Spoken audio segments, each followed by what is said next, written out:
as you've come to your own journey of flowing with life, surrendering to life, letting go, what have you as yet, or is it early days to say that you have a definition for happiness? I have a definition for happiness. I'm not sure it is the definition, but the way I look at it, for me, happiness is being content, being at peace with yourself, being in a positive frame of mind, having that energy, being, energy to, you're more productive, you're more cheerful, you're more thing. Having said that, it is not something that, because right now I'm very happy speaking to you. I could get a phone call and everything could change, right? Right. So what I believe in is it is not static. Correct. Which is a good thing because a straight line means you're dead, right? So right. So happiness also keeps going up and down. That means you're alive. Doesn't mean if you can be sad. But the thing is, are you able to come back to that same state where you have been? That is happiness. Yeah. The ability to really stay anchored and in the moment. Exactly.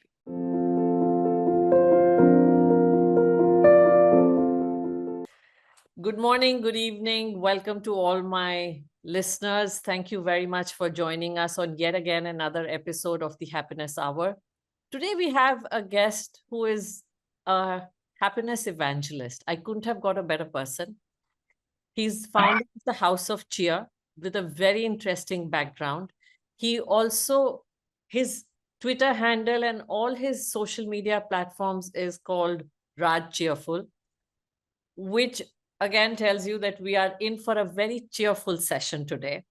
So I was, reading his Facebook profile. So not only is he a cheerful man, but a man of many talents, facets, passions, a media maven, creative thinker, traveler, foodie, independent-minded person, risk-taker, secular, non-conformist, free-spirited, and trendsetter. And that I would 100% go for, because I don't think we've had anybody who said, okay, I want to set up a house of cheer.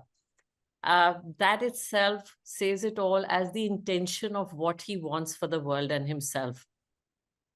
So thank you, Raj, for joining us. First of all, thank you for having me over. I mean, I've been watching your work for many years now closely and see the kind of work you do, and you also evolved in your life in different ways. And so I'm very, very honored to be on your show today. Yeah, thank you. Thank you. Likewise. So you told me there's a story behind not just the House of Cheer, but your name as Raj Cheerful. So I'd love to start with that intrigue. Yeah, it's a funny story. Somewhere in 2001, I quit my job at Star TV as the executive vice president. I quit the company for whatever reason at that particular moment of time. And there was a case against me in the Mumbai High Court for about 9 months. It was a non-compete case. And during that time, I couldn't work, right? During that time, I couldn't work. So suddenly I was without secretary, without an office, nothing at home. And I had to communicate with the outside world, and I didn't know how to use the computer. I had no clue. I'm talking as late as 2001. And so I said, I have to do this. I asked my daughter, and those days there used to be Hotmail. Right, right. She said, okay, what do you want? I said, Raj Nayak at hotmail.com. She said, that's so boring, Dad. Raj Nayak at hotmail.com. So she opened an email account saying, Raj Grouchy at hotmail.com. And she said, that's who you really are. But for the outside world, I'm going to give it a new name. And she called it Raj Cheerful at hotmail.com. That stayed with me. And then it became Raj Cheerful at gmail.com. And then when I started my Twitter handle, I said, let me call it Raj Cheerful. It all happened by default and not design. This is more than 2 decades back, right? Everything happened by default. And then when I was quitting my job at Viacom to start my company, one of my colleagues who works with me now, I mean, she's a colleague, she's a partner, and that time she had no clue she's going to join me either, right? So since she had come for some meeting, and I said, I'm quitting now. I'm thinking of starting something of my own. I don't know what I want to do in life. And she said, Whatever you do, you must call your company House of Cheer because it goes with your image. Oh, fabulous. So that's how it stayed with me. So Raj Cheerful and House of Cheer, it just became like a. So now even when I meet people, a lot of people say, "Hello, Mr. Cheerful," and so you also begin to live that by default, not by design. Subconsciously you begin to live that image as well. So that's here I am, cheerful early morning, talking to you, Ashu. Ah, superb. So that sets the perfect tone for the conversation. And what a beautiful start. Or, it's like they say, life shows you things that you were not even aware were there for you. Of course, I'm a big believer. I actually call myself Destiny's Child Mm-hmm. because everything that has happened in my life, my career, my family, has all happened by default. None of it has happened by design. And I keep telling people sometimes success is very easy to retrofit. I can sit back and I say, I did this and this, that, what took me there and all. Reality is, I had no clue. I just went with the flow and things happened. Isn't that the best way to go where there's minimum struggle and maximum joy? Yeah. And probably that's what, when I look at it in hindsight, I think that's what kept me happy because there was no expectation of any kind. I just went with the flow and I obviously, I would be lying if I said I was not passionate about what I did or didn't work hard or things like that. But those are given. Yeah. Those are a given thing, right? But other than that, for me, I'm a big believer that every person has their own calling. Some people realize it early in life. For some people, it comes late in life. True. So tell us a little about the House of Cheer. I'm very fascinated by just the name and what work do you do there?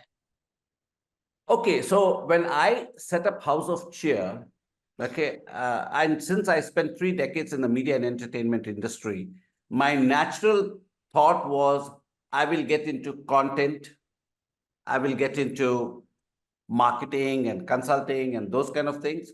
So if you see the House of Cheer, it has create, curate, and consult, Hmm. right? And that was the thought process. Happiness was nowhere in the picture, let me tell you that. That was not in the picture at all.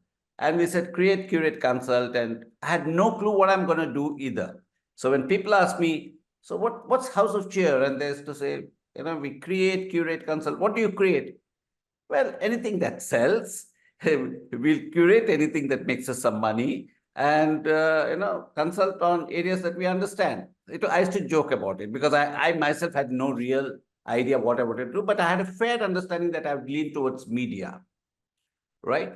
And so and at the same time, somewhere within me, one of the reason I quit my job was because I was not happy. It had nothing to do with my boss.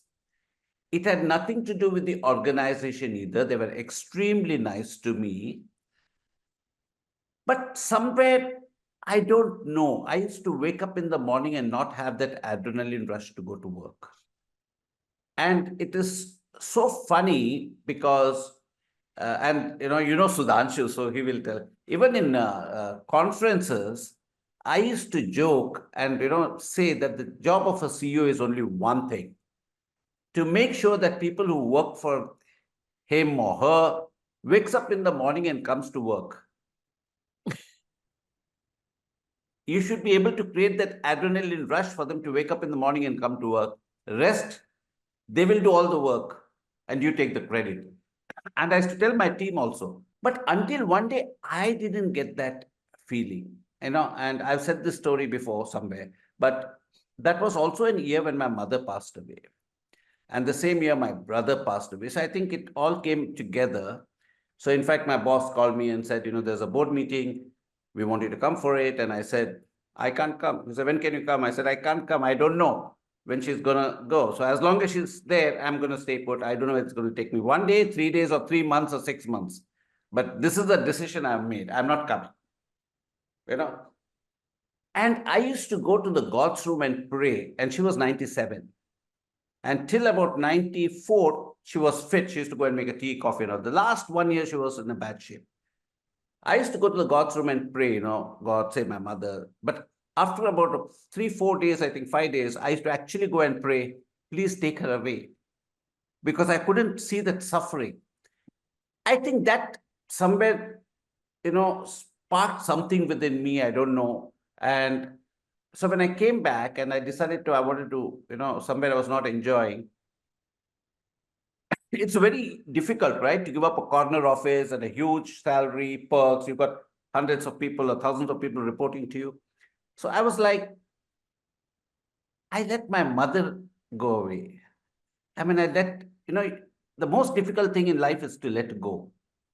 So Yeah. this is just a job, Raj. If you're not enjoying it, don't do it. Normally, in organizations, when people quit, basically they fix things for you. They try to fix things. They don't ask you, what are you feeling? They're not interested in listening to you. They're interested in fixing things for you. And this I'm able to relate today. In hindsight, that time I didn't know all this, right? But that's what happens in organization corporates. You measure how people think, but you don't measure how people feel. You don't even ask your employees, how are you feeling today? When was the last time somebody turned around and say, how are you feeling today? Unless you come from a medical leave or something like Some that. bereavement or something. Yeah. Exactly, right? So, so somewhere I felt if I was unhappy in my job, with everything that could go for me, I had name, I had fame, I had a fantastic boss, I had a fantastic organization, I had everything going for me. In spite of that, if I was not happy, and I was not able to put a finger to it, and this wisdom has come to be later because a gentleman from London, so he asked me, Raj, what could have Viacom done to hold you back? I said, to be fair, they tried everything. They tried everything, but nobody asked me, what are you feeling? He said, if they had asked you that question, would you have stayed back? I said, I don't know this, all in hindsight. But what it would have done, it would have made me introspect. So that's when I started speaking to a lot of people and talking. And I found even in today in India's corporate world, you will find people in C-suites who are not happy. There is an opportunity for me to do something in this space. So I segued there as a side thing rather than a main thing. But as I got deeper and deeper involved, I realized this is something that makes me happy. I'm enjoying it. And now I've got a huge vision for House of Cheer, both on the corporate side and on the consumer side. And I'm also building it step by step. We set up a happiness research academy. We published our first report last year. How happy is India's workforce? We published a recent report also saying that people in India's corporate world want to go back to 5 days a week. But so I realized that this happiness as a subject is a huge canvas, Correct. and there is no end to it. It's like an ocean. You can go on doing different things. So I tell my people, here's the canvas. My job is to give you paint and brush. You keep painting different parts of the canvas, we'll create a masterpiece. That's the thought. Outstanding. So, a man after my heart, because I started my journey of, transformation and self discovery purely because I was a very happy, playful child. Somewhere in the pulls and tugs of life and all the relationships, I lost that happiness. And it caught up on me. And, I asked myself, what do I want most of? And the answer came ultimately happiness. Because whatever we do to be happy, and we get so entrapped in everything except that happiness. And it's been the most beautiful journey to find that there is a method to the madness. True, very true. And yeah, it is possible for everyone to be happy. And like you, I fully agree. It's the least talked about feeling, emotion, subject. And it's what every humanity runs after, yet we don't talk about it enough. True. In fact, I keep telling people, if you put somebody in a room and tell them what you want, keep on probing. They'll say, First, they'll say, okay, I want to finish my education, then I want to find a good job, I want to get married. All these things will happen. You keep on probing. That's the end of the day. I want to be happy. Correct. That is the sole purpose of every human being. Yeah. And that's exactly where I am. That listen, when that is the sole purpose, why don't we do something more about it? So brilliant to be, talking to a very like-minded or a like-hearted Thank you, person. Ashu. Thank you. Thank you. I'm enjoying this as well.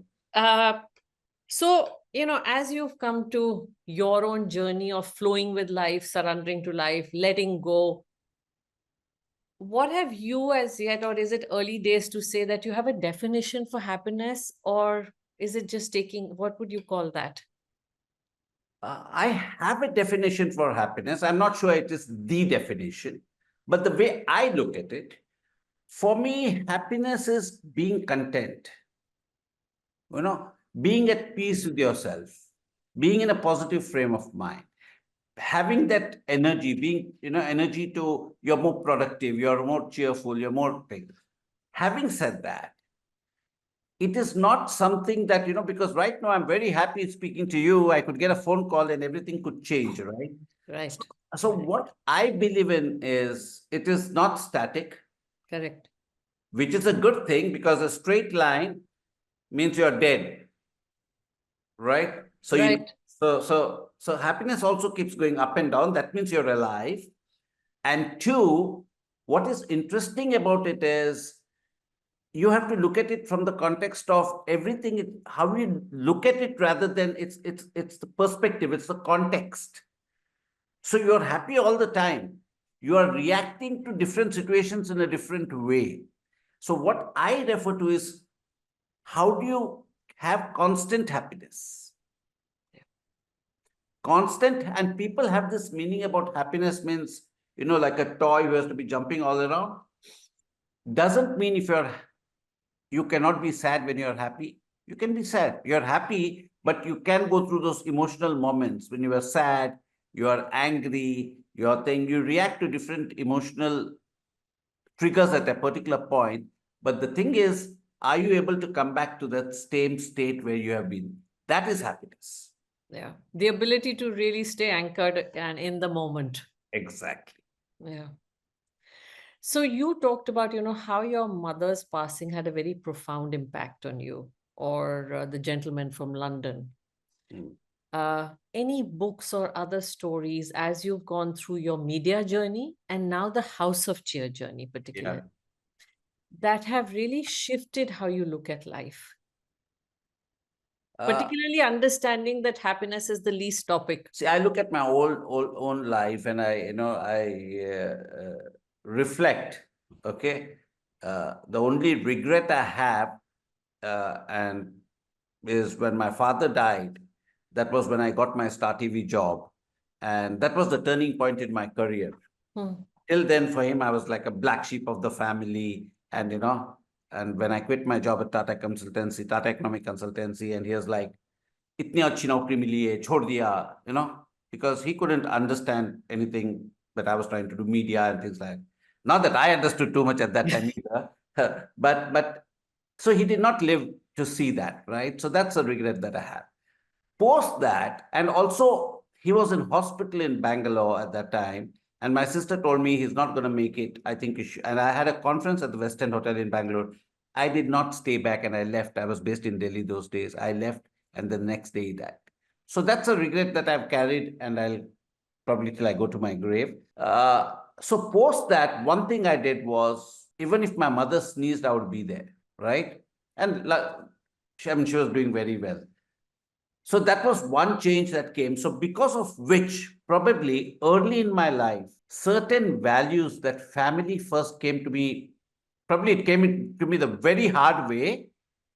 It knocked on in a very hard way, but it came to me very early in my life. And from then on, I made it a point to spend time with elders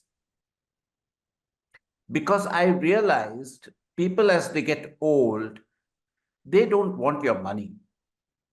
Yeah. They don't expect anything from you. All they want is your time. And I realized that is something I could give, which wouldn't cost me anything.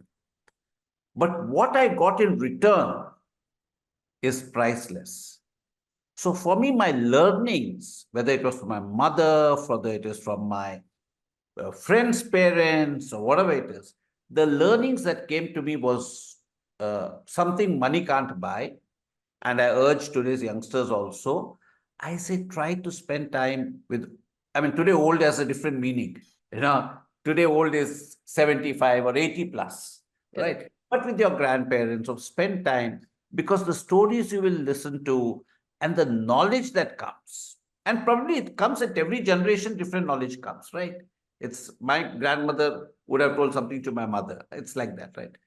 And so I have that way been learned something, and my mother used to tell me two, three things, and it stuck with me. We live in a world where everybody becomes important, but actually nobody is important. Nobody. It is your need that makes the other person important. This this is all in our heads, right? Yeah, yeah. It's all in We our put heads. people on a pedestal. They are Nobody is just important. And the they are fact is, nobody gives a shit about anybody. Let's be honest about just it. Your own family members, and I can say this, like my grandmother at one time when she died, but over a period of time, she's erased from my memory. Now I have to actually, if there's no picture in my house, photograph, probably I won't even be able to remember what she looked like. But that is life, right?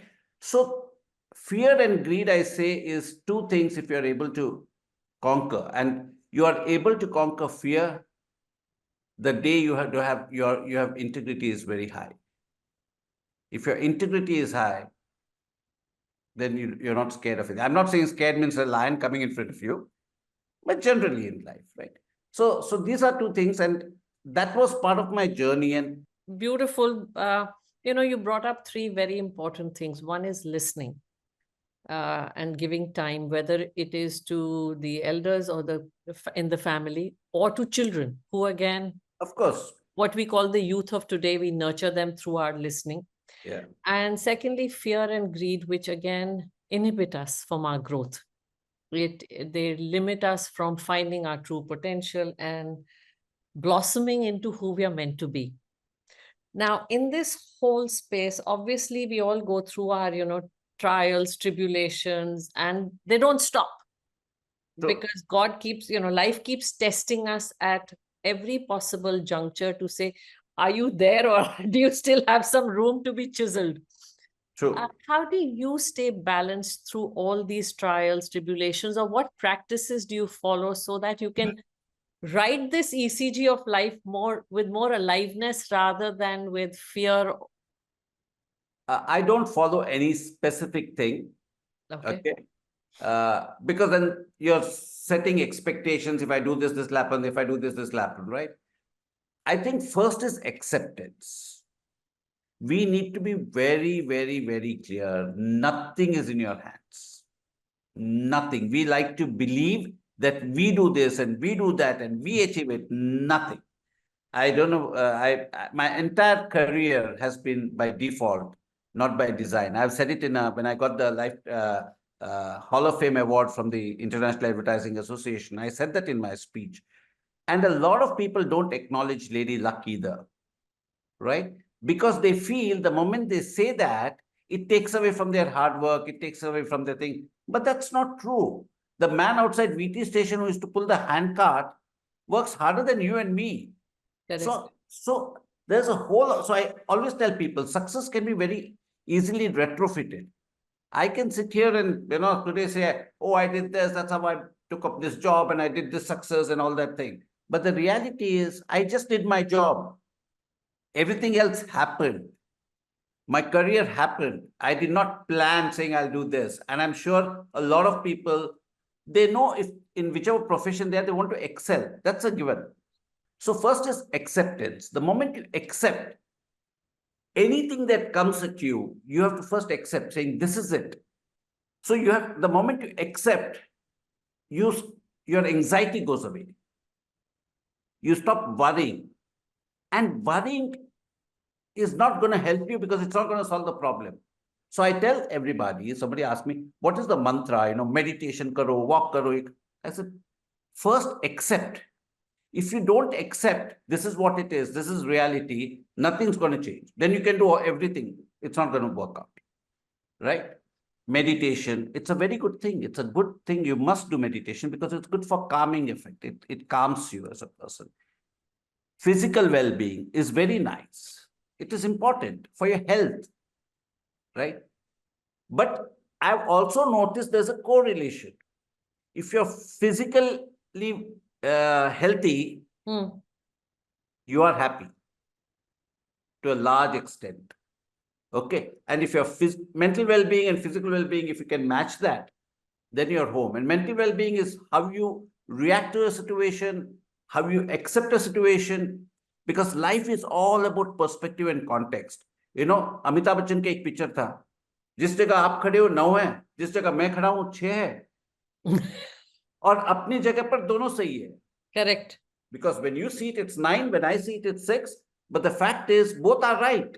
It's just from where you're standing and watching that same thing, right? It's about perspective. So that's my way of looking at it. Oh, so that actually is the perfect antidote to anxiety and depression. And because I would like to know from you, is there something else which I have missed and I can learn from you? So Raj, let me put it, when I started my journey, there was not acceptance. I'll be very candid to say there was a lot of struggle, fight for why me, why not this, So at that stage when I was battling with everything internally, chanting, meditation, these things really helped me because it was something I needed to find a way to stop those thoughts, like you said, of the past or the future. But progressively, yes, it is about just living in the present. It is about just understanding that I cannot control anything. The day you accept I am not the one in control, you stop trying to be the one in charge. That doer, as you said, I did it all. Yeah. It's that big I, the ego that sits in the way. It is nothing else. And if we are willing to accept that I am not doing it and life is happening as is now. Yep. In fact, the other day I was in a hospital and and the person said, Raj, why is this happening to me? And my reaction was, so you're okay if it happens to somebody else? We never say that, but that is what I think. I said that. Yeah. I said, stop pitying yourself. This is what has happened to you. Yeah. We'll get out of it. The doctors are taking care of you and you will come out of it. You're a strong person. Motivate them, positivity, but you have to put context also.